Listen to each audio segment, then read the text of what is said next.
revolution started because of the birth control pill, believe it or not.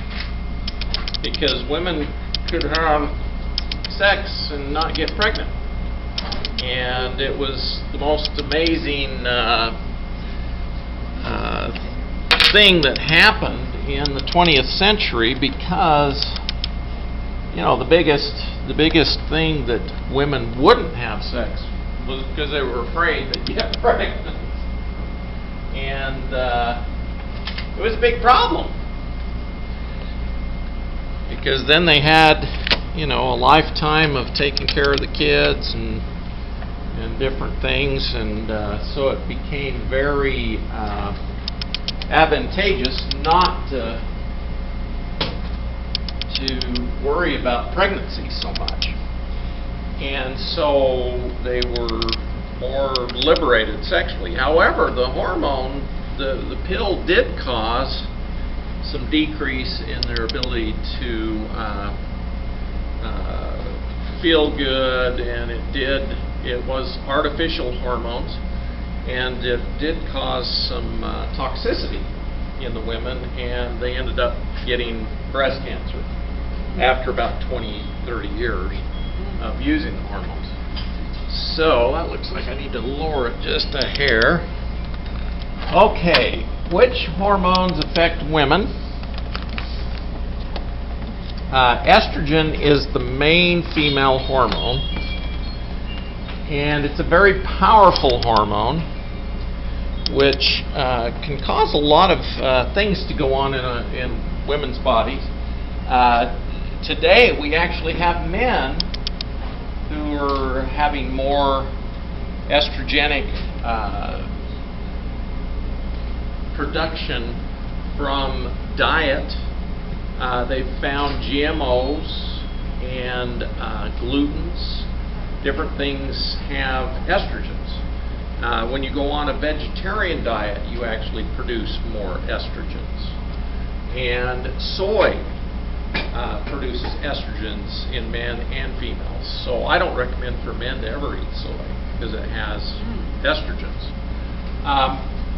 Now tofu has a little bit of estrogens, but it's been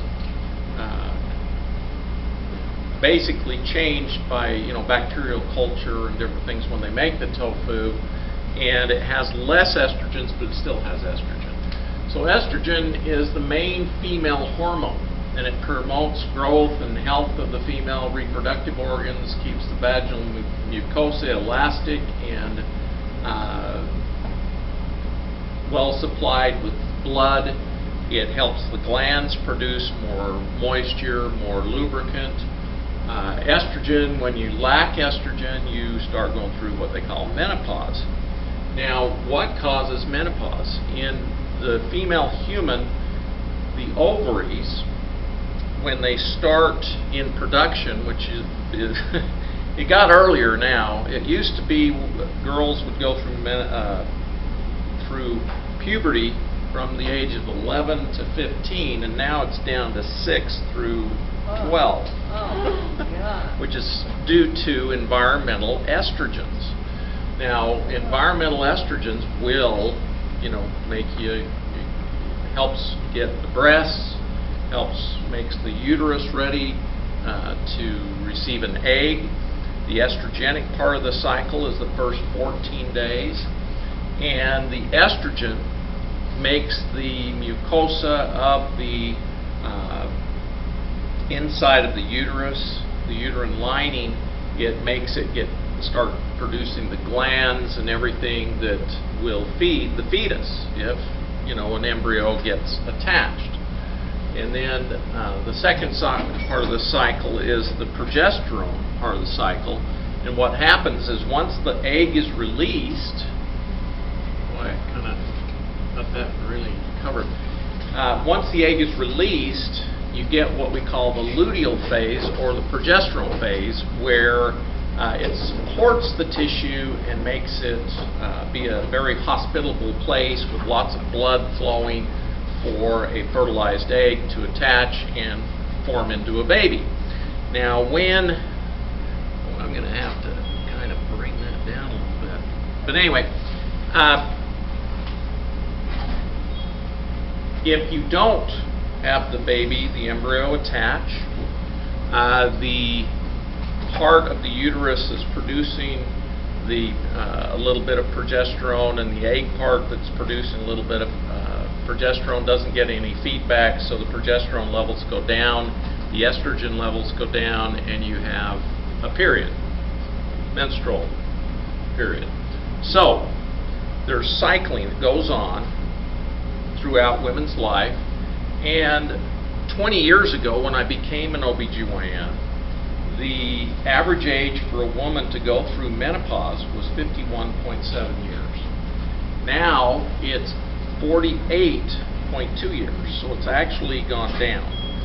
And that was 2006. They don't have any numbers from later on. I've been finding women are becoming more and more infertile because of all the estrogenic manipulation through chemicals, through our food supply, and different things like that. They're finding that glyphosate actually has estrogenic qualities, but it also has infertility propensity, can cause women to become infertile. So eating genetically modified foods actually not only makes it so women produce less estrogen and less hormones in general, and even men, but it also causes petrochemical destruction of the ovaries, believe it or not, and the normal hormone cycle. So, go ahead. Would pumping the animals with all of these hormones also play a part in all of this? Absolutely. Our food supply is not just plants, but the animals who eat these things. They're fed genetically modified food, and that affects the animals, and if we eat those animals, it affects us. And so what hormones are affecting women the most, that's what this slide says, and it's in your handout. What is normal? Normal varies from societies to religious background, family upbringing, both verbal and non-verbal teaching. And I might say most of us are really screwed up sexually. You know, it's sad, but it's a true statement. And hormones even affect it even more. And in our minds, we may get Twitter-pated, we may get aroused, we may have feelings of sexuality, but the truth of the matter is the chemicals in our environment are affecting the hormones and affecting our ability to perform sexually. So what is normal? That's a good question. Normal for our society today, you know, believe it or not, when I started medical school, 1 in 10 men was gay. Now it's 3 in 10, and it's increasing. Why? Because of environmental estrogens.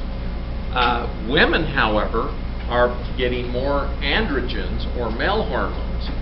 So when I started medical school, and these were studies done by, Masters and Johnson, 1 in 200 was lesbian or gay, and now it's upwards of 3 to 4 women in 10, which is just gone crazy. Now, some of this is due to the lack of hormones, the lack of the proper hormones for women and the proper hormones for men. And most of it, believe it or not, is environmentally being induced into the... So what is normal? Who am I to say what is normal? But there's a lot of things changing because of our environment. And what's interesting is 3 to the 4 of 10 of the women, their hormones are so off that they're infertile, believe it or not. And they need manipulation of the hormones even to get pregnant. And that's become a huge problem. Now this slide is on your handout. estrogens, boy, that's not focused very well. It's hard to see for me even. I'm standing up here. Okay, what do the hormones do? We got estrogen, progesterone, and testosterone, and all three are present in women with normal sexuality and normal function of their ovaries. Okay, the estrogen stimulates the growth of the female tissues. It also maintains vaginal blood flow. It causes the lining of the uterus to thicken during the menstrual cycle, during the first 14 days. And it keeps going, you know, during the next part. It keeps the vaginal lining nice and elastic, and it helps keep the uterus healthy and strong. Progesterone prepares the lining of the uterus for the fertilized egg. So, you know, the minute that egg is released from the ovary, the woman starts producing progesterone, and that starts changing it into the luteal phase. Testosterone is the male hormone, and it increases libido. It helps maintain bone and muscle mass, and as you can see, that's something that's very important, and it plays a role in women's estrogen production. Okay. This is a nicer slide because it's a little bigger. How do menopause and age affect this hormone? Estrogen during perimenopause levels fluctuate. They can be high, they can be low, you can go through mood swings, all kinds of stuff, and become very unpredictable. Eventually, the production falls to a very low level.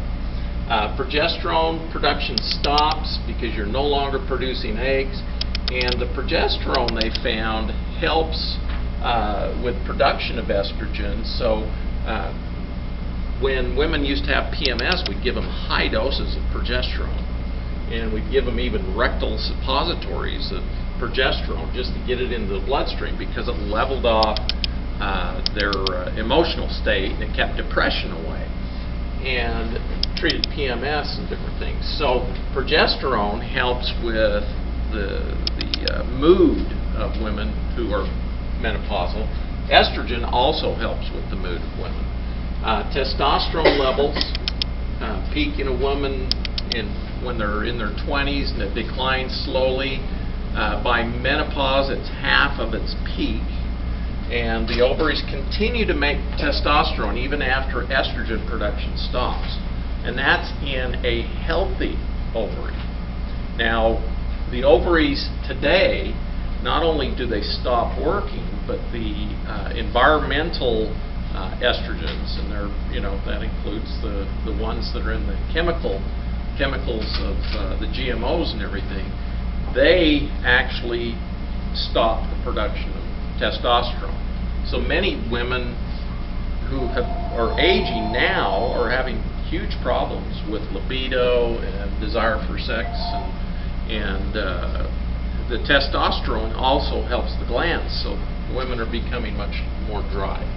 So the testosterone and estrogen production all starts with dihydroepiandrosterone that is produced in the adrenal glands, and the adrenal glands are getting toxic, so they're not producing as much DHEA, and so they're finding that giving a supplement of DHEA does help, because it helps with levels of testosterone and estrogens. Scott? Yeah. I've been listening to that tape. This is John Hall, MD, but research, and it's old. I think it was 2005 or 6. To go along with this in your newer statistics, but I can't say the words he said because he gives the technical terms, but he alludes to the fact that the estrogens being produced by the glyphosate, I call them the phony estrogens because they're not the way the body accepts it. That they're finding now they can separate those from what I'll call the real ones that we should have, that we need to be healthy, and these ones that have been produced because of those are one of the greatest causes of cancer.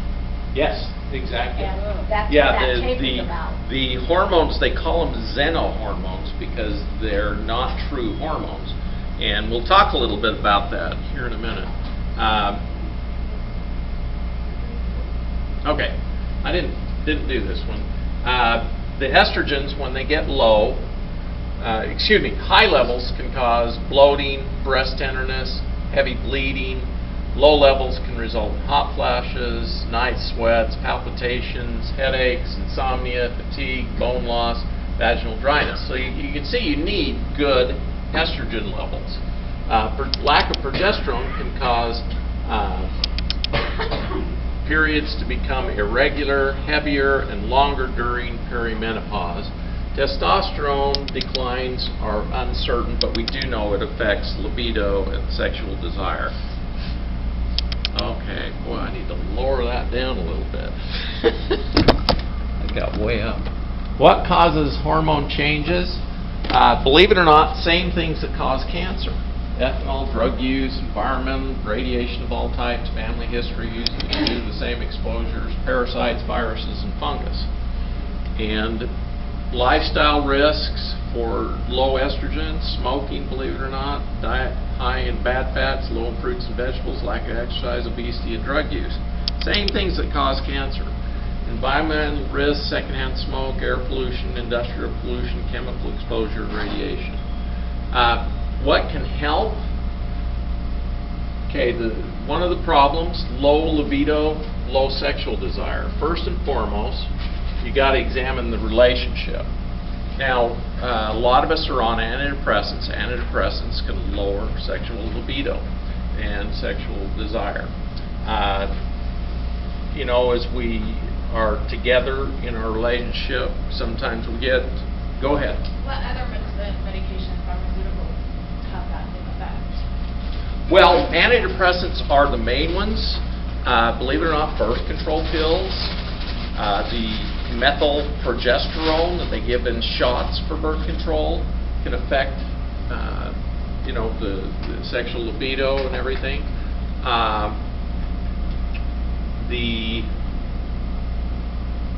There's several, like bupropion or Wellbutrin actually increases sexual desire, is what they found. And it's an antidepressant, but it affects different hormones in the brain.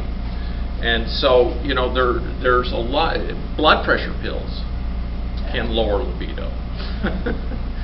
Different. There's many medications. What about pain pills? Excuse me? Pain pills? Oh, pain pills definitely affect libido. Yeah. Anti-inflammatories. These infusions that affect the immune system, they can affect libido. Most pharmaceuticals cause decrease in libido and sexual desire because they do affect our hormones, and they affect the adrenal glands producing the precursors to the hormones. And so stress can really damage your hormones. So stress is a big thing. Identify medications that curb the desire, antidepressants, blood pressure drugs, and other things. Sexual therapy and counseling can help, believe it or not, because our brain, our thinking affects a lot of how our hormones work. Certain testosterone-containing products, a lot of them, none of them are approved for treating low desire in women, which is interesting. Bupropion can increase desire, it's Wellbutrin. So, kind of interesting. What can help hormone problems, vaginal dryness and atrophy? Regular sexual activity or stimulation promotes vaginal health and blood flow. In other words, having sex promotes a good sex life, believe it or not. And they found that the semen in men actually has testosterone and DHEA in it, and so having sex and then having the semen inside and absorbing some of that actually helps women's libido also, and helps give them hormones that will contribute to it. Vaginal lubricants, vaginal moisturizers, different things that help, and there's a lot on the market. We have some natural ones that we had here.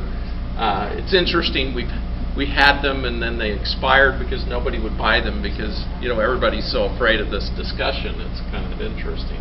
Low dose vaginal estrogen therapy in a cream or anything. They found that the wild yam cream, you can put it externally and internally, and it helps with vaginal dryness. Higher dose hormone therapy, and that's mainly what doctors use. We have phytoestrogens, which are plant-based, and they are safe to increase female hormones and increase the vaginal flow of blood and more lubrication.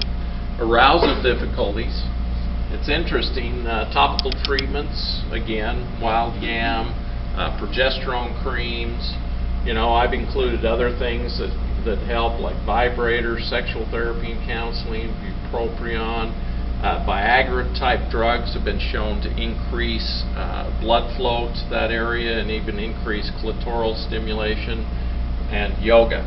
Now, one of the things that's really not talked about very much, but is very important, is past life regression. A lot of us have experienced abuse in a past life, and if you don't believe in past lives, that's okay. But they found that there are lives we've gone through where we were either abused sexually or took on different covenants and oaths, where those don't go away and they follow us into this life and they create difficulties. Many women experience orgasm difficulty, and a lot of this is due to past life things. So sexual counseling, yoga, past life regression works, specifically addressing these problems. So, okay, pain during sex is a fascinating one. I went to a meeting, probably back in 2002, that specifically addressed what they call dyspareunia, or painful sex. And they found that a lot of the different things they were using were not working, but people who were going to past life regression therapy, they would go through a life where sex was very painful, and that was brought forward into this life, and when they resolved it, the painful intercourse went away. Kind of interesting little tidbits of information. Now, why do I talk about parasites and female hormones? Well, number one, parasites produce hormones, and they produce mainly estrogens. And it's quite fascinating because most parasites are female, or they're androgynous. They actually can self-reproduce. So they produce a lot of estrogens, and there's 3 natural occurring estrogens in women. We're going to talk about these. E1 is estrone, E2 is estradiol, and most common in humans is 17-beta estradiol.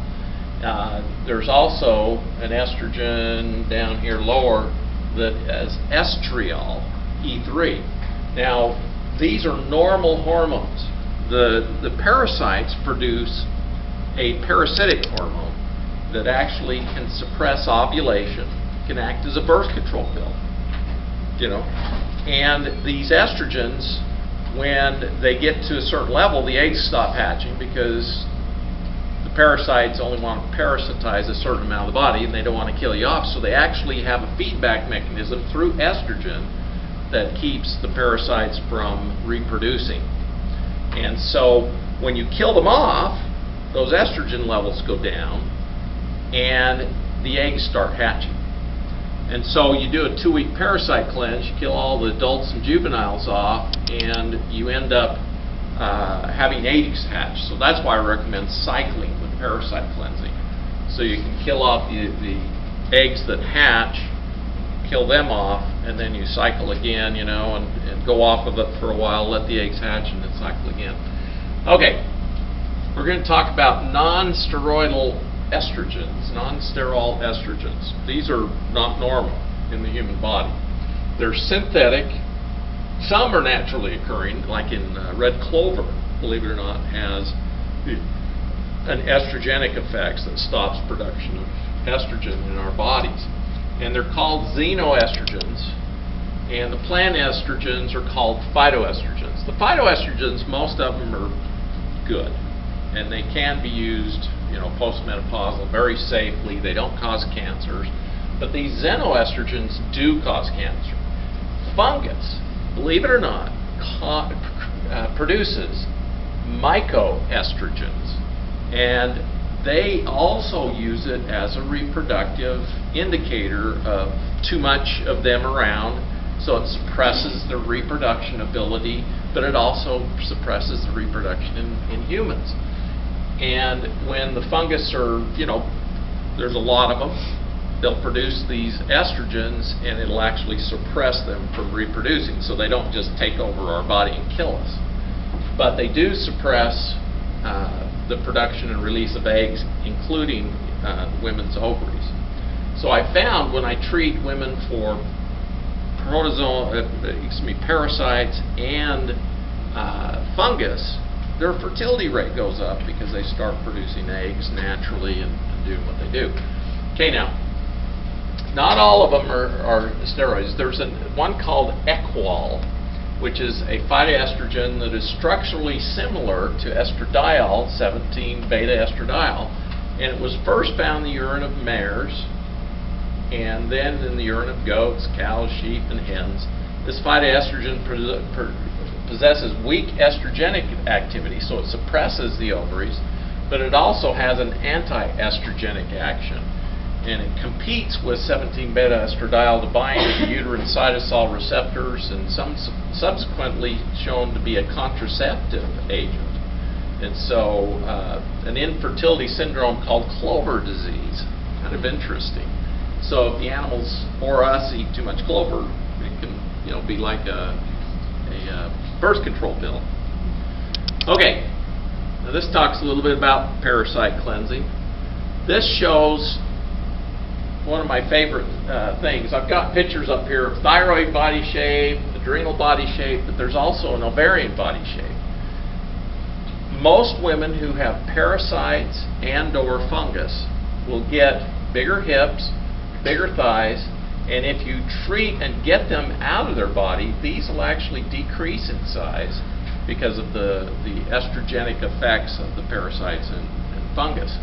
So I have found that a lot of women have this, bigger butts, bigger thighs, the pear shape, and you treat parasites and fungus, and this actually will improve. So anyway, one of the things that is real important to know is parasites are the main cause of breast cancer, uterine cancer, prostate problems, testicular problems, hormonal problems in humans. So treating these things really helps with hormones. The other thing I found that's very, very important is there's different exercises, different breathing techniques that will help with hormones. Go to page 3 and look at the pain during sex, dyspareunia. My chairman of our OBGYN department, he always made the statement, dyspareunia is better than no unia at all, which means that painful sex is better than no sex at all. And For who? yeah, for who? Yeah, what's the Yeah, for the man. But look down here, and the pelvic floor therapies. One of the best things I've found that increases blood flow and energy to the pelvic floor is Kegel exercises. Now, the Kegel exercise is what they call the root lock in yoga. And so doing the root lock and breathing exercises is very beneficial for women down in the pelvic area. And does everybody understand what the root lock is? Kegels. Okay, pretty much everybody understands that. And what I have found, even in men, it works for their problems. And so, how do we begin Kegel exercises? Well, what I do, and what I teach, is do 10 in the morning and 10 at bed. And do it with breathing. So you basically, you can lay in your bed before you get up, and you take a big deep breath, and tighten up that root lock, or do a Kegel, and hold it for at least 10 seconds, and then release. Then do it again. No, I do it slowly. I was going to say, if you held it 10 seconds. When you're waking up, this is good to help you wake up too. It's very, very good for your body, because not only you're changing your pH, because during the night, believe it or not, we get a little acidotic because we don't breathe as good. And a lot of us have sleep apnea, all kinds of fungus and parasites causing these problems. And so doing the deep breathing and doing the Kegel with it is very beneficial. And I would do 10. Just to start. If 10's too many, do 3, but do some, because it does help. And it helps your brain wake up, it helps oxygenate you, and helps get things flowing. So, the Kegel exercises are just extremely important. Okay. Good. The handout actually came out better than the slides, so this is important. Now, let's talk a little bit more about the natural treatment of hormonal difficulties. We have some beta yam somewhere. You know where it is? It's over there, wasn't it? Oh. Got all our estrogen. Yeah. Everything got moved. Oh, here it is. Here it is. Okay. So I'm going to show you some products that are good for hormonal problems. Okay, phytoestrogens. Where are our phytoestrogens? There they are. Okay, this phytoestrogen, and it comes from, believe it or not, they actually got it from the different black cohosh, dong quai, and isoflavonol from soy. This is a good product. It has the 3 types of estrogens. It's got the estrone, the estradiol, and it's got the estriol. And all of them are important in women. So that's a good product. I had a lady who literally had everything removed out of her body that they could remove without killing her, because she had pain down in this area. And they took her uterus, they took her ovaries, they took her appendix, they took part of her colon. I mean, it was ridiculous what they did. And this helped her more than anything. She was lacking estrogens, and I believe it was due to chemical toxicity with xenohormones, and she had parasites. And so once we got all those out of her system and put her on this, she loves me because we changed her life, because she was chronic pain, chronic problems. Does it matter which stage you're in for taking some of these? Some of these are good in any stage. They won't harm you. That's the nice thing about these natural estrogens and progesterones. Now, wild yam, and this is a cream, and it's cheap. It's $10.99 for a 4-ounce bottle. That helps increase blood flow. It helps vaginal dryness. You can use it as a lubricant. I mean, there's a lot of things.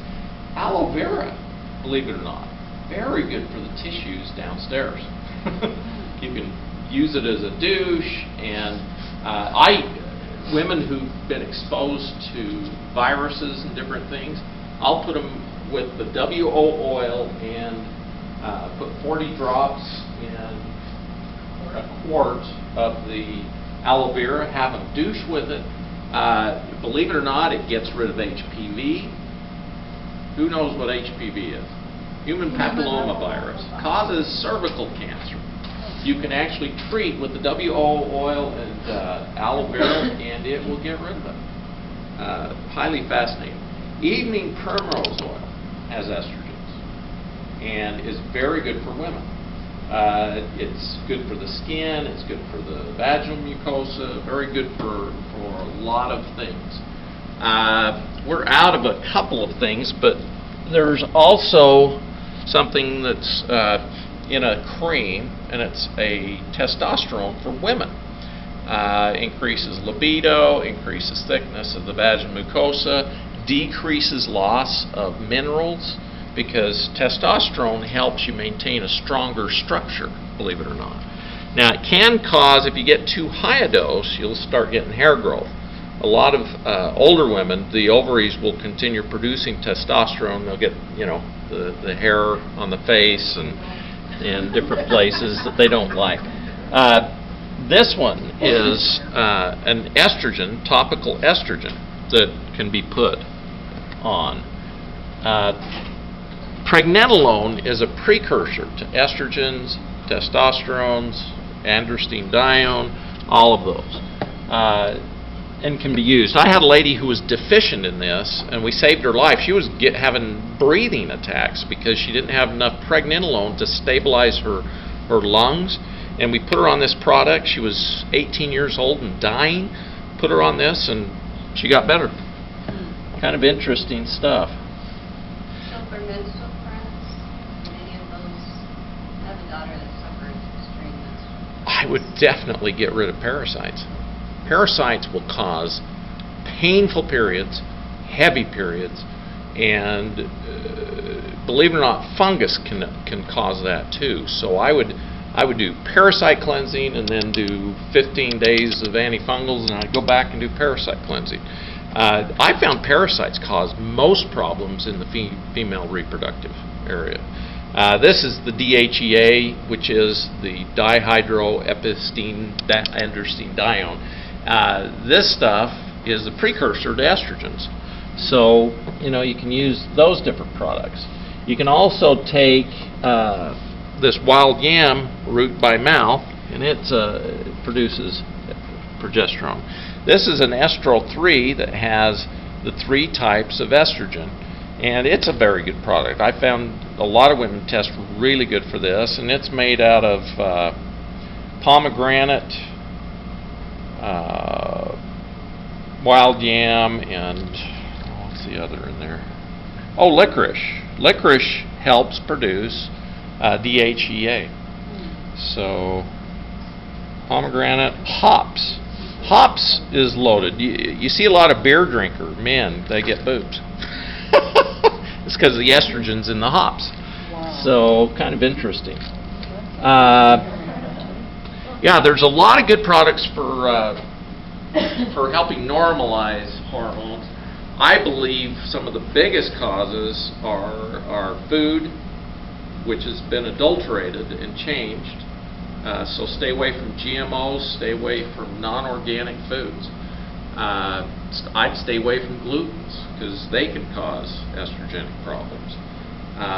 The chemicals, do not spray Roundup in any way, shape, or form. It has a 500-year half-life, and our city is going around spraying it on every sidewalk in the city, which kind of pisses me off because they don't. I ask the guys, "What are you spraying?" "Oh, we don't know."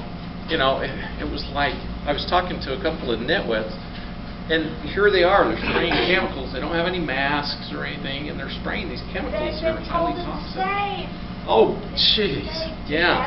Yeah, if you lie to enough, you start to believe the lies. I would stay away from herbicides and pesticides. If you're going to spray them, if the bugs drive you crazy, do it around the base of your house and just under your steps into your house.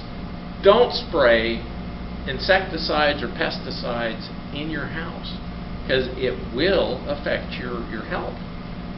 We've been... Again, I've looked at these chemicals since I started medical school, and I haven't found anything good, anything that kills life. Nothing good comes from it because it'll eventually kill us too, whether we get cancer from it, estrogen problems, or testosterone problems. It all begins somewhere. A lot of these insecticides have chemicals that destroy their reproductive ability. Yeah. And right now we are at 33% of the women in America are reproductively infertile due to pesticides. It's incredible. And yet, do we hear this ever? No, we don't. But I found when I chelated people, cleaned out all of the chemicals out of their bodies, their fertility would go up, you know, and actually our health goes up, because when we get all these chemicals in us, it causes arthritis, it causes immune problems, it causes cancer, and hormonal problems. So, you know, avoiding getting more into your body is very important, very important. I would eat a clean diet, as clean as you can. Grow your own vegetables so you know what you're putting on them. You know, go to farmers markets, because a lot of these organic farmers are very aware of all of this stuff. And they're, you know, one of the reasons we started producing our own chickens was because I was told that for my own health, if I was going to eat eggs, and eggs are very good for you, especially if they're organic, free-range hens, eggs are very good for the brain. And I've kept my brain very active using these. And spiritually speaking, if you're taking care of your animals and taking care of your environment, it creates an environment where the elementals, the fairies, the different beings of light will be more present, and your vibration will be higher, and you'll be able to make contact with them easier because you're vibrating at a higher level. And so there's a lot of advantages to cleaning up our environment, cleaning up our food, cleaning up our homes. I'm just a big advocate to just keep our environment clean and raise your vibration, raise your spirituality. Anybody have any questions about what we've been? It's quite a detailed topic. Go ahead. In that clover disease, if you eat lots of red clover, would that Yes. use that for birth control? Yeah. How much would you have to eat? You have to eat quite a bit. The animals, they figured, would eat a pound of clover for every quarter pound they weighed. Oh. And that would, you know, so if red clover to be a good, you know, you'd have to get out in a clover field and just eat. But red clover does have some other good effects on the body. It's very cleansing and cleans out some of the toxins in our body. So it's actually a good substance also. But I would definitely clean up parasites, stop eating too many sugars, get the fungus out of your body, you know, and the chemicals out of your body. And it will increase your libido, it will increase your hormones are very good for us, actually, and they keep us from losing our bone mass. They keep our we've got receptor sites in our brain for hormones, and they keep our brain sharp. Chicken eggs, believe it or not, have good hormones, and especially fertilized chicken eggs. And so I eat 2 to 3 every day, and it keeps my body functioning good. Now there's some other things that are very important is work on your mindset. You know, a lot of us have preconceived ideas. We have a lot of thought forms that are not necessarily correct. They found that human sexuality is very good. You know, if everybody was having adequate sex, we wouldn't have wars because everybody'd be too busy having sex. And you know, it's interesting how the lack of sex causes aggression in men and causes repression in women, believe it or not. And so a good sex life is very, very important. Well, Muslims, I thought they had 25, 30 wives, they still don't get enough. Well, it's interesting, and I'm probably going to turn off my camera for this, but what they found